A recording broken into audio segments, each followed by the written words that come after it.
Hello friends, welcome to targeting goal. तो friends, हम लोग कंप्यूटर की पीढ़ियाँ और जो कंप्यूटर की हिस्ट्री है वो उससे संबंधित जो भी यूपीएससी ने प्रीवियस ईयर में जो क्वेश्चन पूछे हैं उनको पढ़ रहे थे। तो ये उसी का दूसरा वीडियो है। देखिए, इसमें से यदि आपको पढ़ने में थोड़ा सा अरुचि हो रही है कंप्यूटर, तो आप इसको सिर्फ सुनिए, एक बार से दो बार। आप एक बार सुन लीजिए थ्योरी वाला लेक्चर और एक बार फिर इसको सुन लीजिए। इसकी देखिए विशेषता ये है कि इसमें जो भी आप प्रश्न देखेंगे तो बहुत सारे प्रश्न आपको रिपीटेड नज़र आएंगे। तो हमें करना ये है कि जो भी प्रीवियस ईयर का क्वेश्चन पेपर है कम से कम वो तो सारे हम पढ़ ही लें और उनको याद कर लें, समझ लें, ठीक है। क्योंकि देखिए 15 नंबर का जूनियर असिस्टेंट में आना है इसे, लेकिन फिर भी भाई इसके नंबर तो जुड़ेंगे ही। हमने प्रीवियस ईयर जो कि 1262 वाला एग्ज़ाम हुआ था, 1262 पद के लिए जो हुआ था, उसका जो कंप्यूटर आया था हमने डिस्कशन भी किया है उसको। तो आप देखिएगा उसमें कंप्यूटर काफ़ी टफ पूछा गया है, हालांकि वो पूरा पेपर ही काफ़ी टफ था। तो सीधी बात ये है फ्रेंड्स कि हमें पढ़ना तो पड़ेगा, देखिए, ठीक है। चलिए देखिए इसको शुरू करते हैं।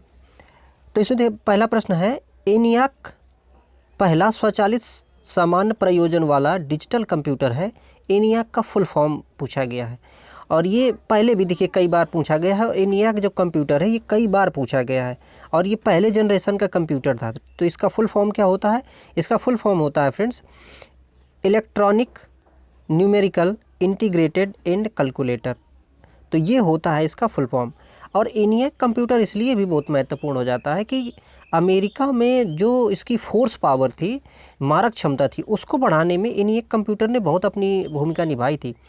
क्योंकि देखिए, चाहे वो यहाँ तक कि जो हाइड्रोजन बम का भी प्रयोग उन्होंने किया था, तो उसको भी कैलकुलेट करने के लिए उन्होंने इसका यूज़ किया था, इस कंप्यूटर का यूज़ किया था।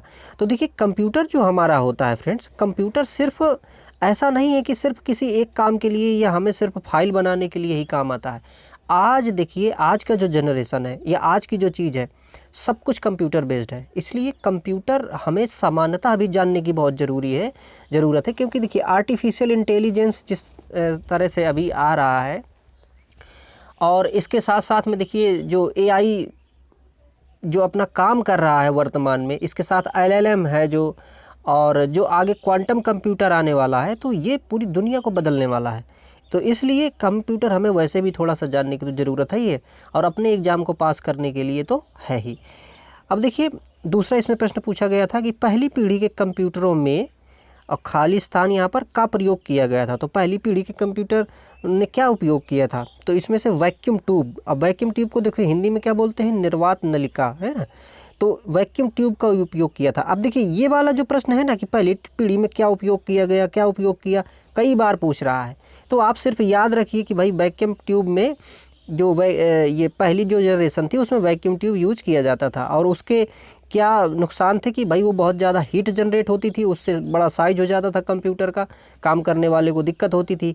एक चीज़ और देखिए, वैक्यूम ट्यूब के साथ पहली जनरेशन में पंच कार्ड एक यूज किया जाता था। तो पंच कार्ड क्या था कि डेटा को इनपुट करने के लिए पंच कार्ड का उपयोग करते थे और डेटा को यदि स्टोर करना है तो वहाँ पर चुंबकीय ड्रम का यूज किया जाता था पहली जनरेशन में, ठीक है। देखिए, पुनः देखिए प्रश्न पूछा गया। अब ये भिन्न भिन्न एग्जामों में पूछा गया था प्रश्न है। तो देखिए, फिर से पहली पीढ़ी में कंप्यूटरों ने क्या यूज किया? Vacuum tube. अगला देखिए, फिर से यहाँ पर देखिए पूछ रहा है कि खाली स्थान दिया गया। फिर आगे प्रश्न है कि ब्लैंक स्पेस कंप्यूटर का सबसे आम प्रकार है। इसका उपयोग आमतौर पर द्विआधारी संख्या प्रणाली का उपयोग करके मात्राओं के साथ जानकारी को संसाधित करने के लिए किया जाता है।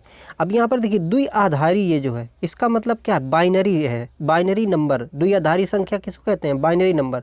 तो बाइनरी नंबर से उपयोग जो बनाया गया जो कंप्यूटर है उसको हम कहते हैं डिजिटल कंप्यूटर। क्योंकि ये सारे क्या कहलाते हैं? डिजिट। जैसे 10110 ये सब क्या है? डिजिट है। और इस डिजिट पे आधारित जो कंप्यूटर होगा वो डिजिटल कंप्यूटर होगा। क्योंकि कंप्यूटर को हमने प्रकारों में भी देखा था कि भाई डिजिटल कंप्यूटर होता है, एनालॉग कंप्यूटर होता है और हाइब्रिड कंप्यूटर होता है। तो जो डिजिटल डिजिट पे काम करता है, बाइनरी नंबर पे काम करता है, उसे हम डिजिटल कंप्यूटर कहते हैं। देखिए, यहाँ पर कंप्यूटर जनरेशन में किस तरह से जो क्रम उसका बढ़ा है, तो क्या क्या उपयोग किया गया है उसमें, इसका यहाँ पर क्रम लगाना है हमें। तो देखिए, इसका जो क्रम यहाँ पर सही है कि पहली जनरेशन में हमने क्या यूज़ किया था? वैक्यूम ट्यूब यूज़ किया था। दूसरी जनरेशन में हमने ट्रांजिस्टर यूज़ किए थे। ट्रांजिस्टर के बाद फिर इंटीग्रेटेड सर्किट यूज किए थे, यानी कि एकीकृत सर्किट यूज किया गया था। इसके बाद हमने वेरी लार्ज स्केल पे इंटीग्रेशन किया था, तो वेरी लार्ज स्केल इंटीग्रेशन वाला आएगा। इसके बाद में अब प्रोसेसर भी इसी समय आ गया था, और दूसरे में फिर अगली बार हमने यूज किया था अल्ट्रा लार्ज, ठीक है।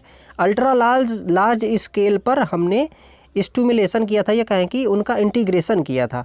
तो ये जो पहला यहाँ पर सही है, इस तरह से सही होगा, यानी कि क्या, वैक्यूम ट्यूब, ट्रांजिस्टर, आईसी, और फिर वेरी लार्ज स्केल पे सिमुलेशन, और फिर अल्ट्रा लार्ज स्केल पे सिमुलेशन किया गया था। अब देखिए फिर से प्रश्न पूछा गया है कि प्रथम पीढ़ी आधारित थे, है ना, कंप्यूटर। फिर से देखिए पूछ रहा है यहाँ पर वैक्यूम ट्यूब पर आधारित। देखिए सब रिपीटेड क्वेश्चन है, मैं आपको यहाँ पर दिखा दे रहा हूँ, ज़्यादा टाइम यहाँ पर नहीं लेंगे, हमें समझना है चीज़ों को, ठीक है। अब देखिए यहाँ पर कंप्यूटरों के नाम दिया गया है कि एनियाक और EDVAC, ये कंप्यूटर किस पीढ़ी के थे? तो ये फ्रेंड्स प्रथम पीढ़ी के कंप्यूटर थे, ठीक है, और अमेरिका ने इनका उपयोग बहुत ढंग से किया था। अगला देखिए यहाँ पर पूछा गया है प्रश्न कि JW माचली और J प्रेस्पर इकर्ट द्वारा निर्मित प्रथम यांत्रिक पुर्जों रहित कंप्यूटर का नाम क्या था? तो देखिए ये भी यहाँ पर ENIAC है, ठीक है। ENIAC जो कंप्यूटर है कई बार पूछा गया है, तो इसको थोड़ा सा हमें याद रखना है। कंप्यूटर की दूसरी पीढ़ी देखिए किस पर आधारित थी? तो किस पे आधारित थी?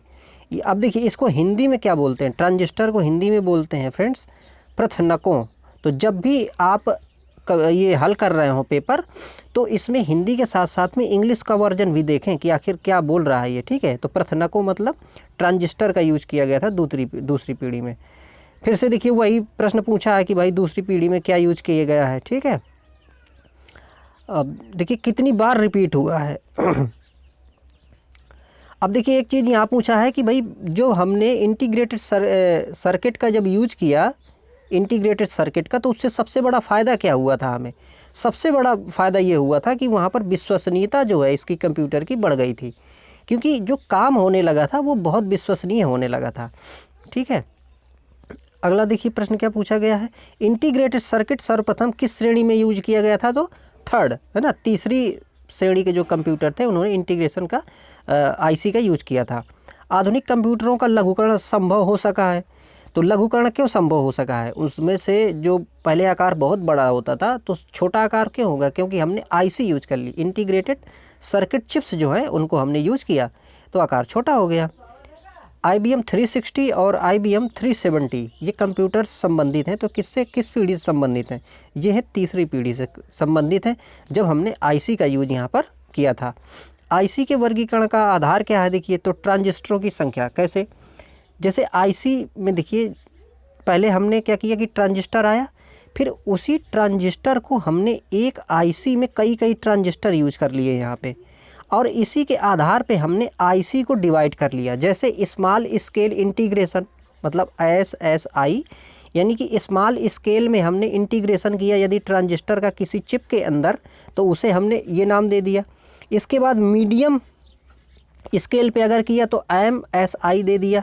अब इसमें देखिए ये ट्रांजिस्टरों की संख्या दी है। स्मॉल स्केल में हमने 100 तक ट्रांजिस्टर को एक चिप के अंदर रख लिया। अब मैं अगर जो मीडियम स्केल पे था तो इसमें 100 से 1000 के अंदर रख लिया। इसके बाद देखिए लार्ज स्केल में रखा जब, तो 1000 से यहाँ पर हमने यहाँ पर देखिए लाख तक रख लिया। इसके बाद वेरी लार्ज में 1 लाख से हमने ज़्यादा रखे, और फिर यहाँ पर अल्ट्रा लार्ज जब हमने स्केल पे इसको इंटीग्रेशन किया, तब वहाँ पर 1 मिलियन मतलब 10 लाख है ना, तो 10 लाख से ज़्यादा हमने इंटीग्रेशन कर दिए एक चिप के अंदर, इतने ट्रांजिस्टर हमने यूज कर दिए। अब इससे देखिए क्या होगा, विश्वसनीयता बढ़ेगी, हाई स्पीड हो जाएगी, ठीक है। तो ये भी आप ये जो इसका क्रम है ना, ये यहाँ पर थोड़ा एक बार आप नज़र इसमें मार के देख सकते हैं कि भाई ये कैसे इंटीग्रेशन ट्रांजिस्टर का एक चिप के अंदर किया गया है। अगला देखिए इलेक्ट्रॉनिक्स में आईसी का पूर्ण नाम देखिए पूछा है कई, है ना, आईसी इंटीग्रेटेड सर्किट। अगला देखिए कंप्यूटर के लिए आईसी चिप सामान्यतः बने होते हैं। तो आईसी जो चिप होते हैं वो किसके बने होते हैं? वो बने होते हैं सिलिकॉन के, ठीक है। किसके बने होते हैं? सिलिकॉन के। और सिलिकॉन जो है फ्रेंड्स ये बहुत ही कह सकते हैं कि महंगी धातु है, और ये एक अर्धचालक है। क्या है ये? एक अर्धचालक। अर्धचालक का गुण क्या होता है? देखिए अर्धचालक ये ऐसा होता है कि यदि आप इसको मतलब परम शून्य ताप पे यदि रख दे तो ये अचालक की तरह काम करता है और ये फिर कुछ जगह चालक की तरह भी काम करता है। तो आईसी जो होता है, ये इंटीग्रेटेड सर्किट जो होता है, ये सिलिकॉन के बने होते हैं। तो सिलिकॉन, जर्मेनियम, ये सब अर्धचालक धातुएं हैं जो काफ़ी महंगी धातुएं हैं ये बहुत ही। निम्नलिखित में से कौन तीसरी पीढ़ी का संगणक का मुख्य इलेक्ट्रॉनिक अवयव है? तो देखिए वही पूछ रहा है, तीसरी पीढ़ी में हमने आईसी यूज किया है। सिलिकॉन देखिए पूछ रहा है, तो सिलिकॉन क्या है? एक सेमीकंडक्टर यानी अर्धचालक। क्या है? अर्धचालक यानी सेमीकंडक्टर है। और आईसीज जो होती हैं ये क्या है? देखिए आईसी जो है ये एक मोनोलिथिक है भाई। एक चिप के अंदर आप सारा क्या कर दे रहे हैं, उसको इसमें ट्रांजिस्टर्स को ऐड कर दे रहे हैं। कंप्यूटर हार्डवेयर में जो सिलिकॉन का बना होता है, आंकड़ों को बहुत अधिक मात्रा को भंडारित कर सकता है, वो क्या है? तो सिलिकॉन का बना हुआ क्या लगता है? चिप लगता है, जिसको हम क्या बोलते हैं? इंटीग्रेटेड चिप, या कह सकते हैं कि आईसी कहते हैं उसको। अगला देखिए प्रश्न, एक छोटे सिलिकॉन चिप पर ट्रांजिस्टर और अन्य इलेक्ट्रॉनिक उपकरणों द्वारा बने पूर्ण इलेक्ट्रॉनिक सर्किट को कहते हैं। तो क्या कहते हैं भाई? ये ट्रांजिस्टर के अंदर आप एक उसमें से रखे के क्या बना दिए हैं? आईसी बना दिए हैं, ठीक है। तो ये आसानी से आप, तो अब देखिए इसी तरह के प्रश्न हैं इसमें से अधिकांशतः। देखिए आईसी चिप किसकी बनी होती है, फिर से प्रश्न यहाँ पर पूछा है। तो ये देखिए रिपीटेड क्वेश्चन है ना। एक चीज़ और यहाँ पर देखिए, वेरी लार्ज स्केल पे इंटीग्रेशन हुआ जब, तो वेरी लार्ज स्केल इंटीग्रेशन है ना, VLSI। तो वेरी लार्ज स्केल इंटीग्रेशन ये किस जनरेशन में हुआ है? ये हुआ है 4th जनरेशन में, ठीक है। अगला देखिए फिर से यहाँ पर माइक्रो प्रोसेसर तकनीक किस में आई है? तो माइक्रो प्रोसेसर जब हमने वेरी लार्ज स्केल इंटीग्रेशन करना शुरू कर दिया था, तभी हमने यहाँ पर माइक्रो प्रोसेसर को इंट्रोड्यूस किया, या फिर यहाँ से हम इसका उपयोग करने लगे थे। निम्नलिखित में से कौन सी चौथी पीढ़ी की प्रोसेसिंग भाषा है? तो देखिए कंप्यूटर की जो लैंग्वेज है, जो प्रोग्रामिंग लैंग्वेजेज हैं, उनमें से जो 4th जनरेशन में जो यूज की गई है इनमें से, वो है देखिए SQL। SQL क्या होता है? Standard query language. Standard query language ये देखिए डाटाबेस के लिए भी यूज होती है और ये प्रोग्राम को बनाने के लिए भी यूज होती है। तो जब भी हम प्रोग्रामिंग करना चाहते हैं और डेटा के साथ ये कहें कि डेटाबेस में भी प्रोग्रामिंग के लिए ये यूज होती है। अगला देखिए, पहला माइक्रो प्रोसेसर 4004 किस कंपनी द्वारा बनाया गया था? तो ये इंटेल द्वारा बनाया गया था, ठीक। किसके द्वारा? इंटेल के द्वारा। तो फ्रेंड्स ये जनरेशन वाले कंप्यूटर के जनरेशन और हिस्ट्री से संबंधित जो भी प्रश्न थे, तो ये हमने डिस्कस किए हैं। अब देखिए इसको आप ऐसे ही सुनते जाइए, आपके पास कोई बुक है तो पढ़ते जाइए और थोड़ा सा गहराई से पढ़ते जाइए, ताकि इसको जब भी एग्ज़ाम में हम हल करें प्रश्न तो हल कर सकें। Thank you for watching.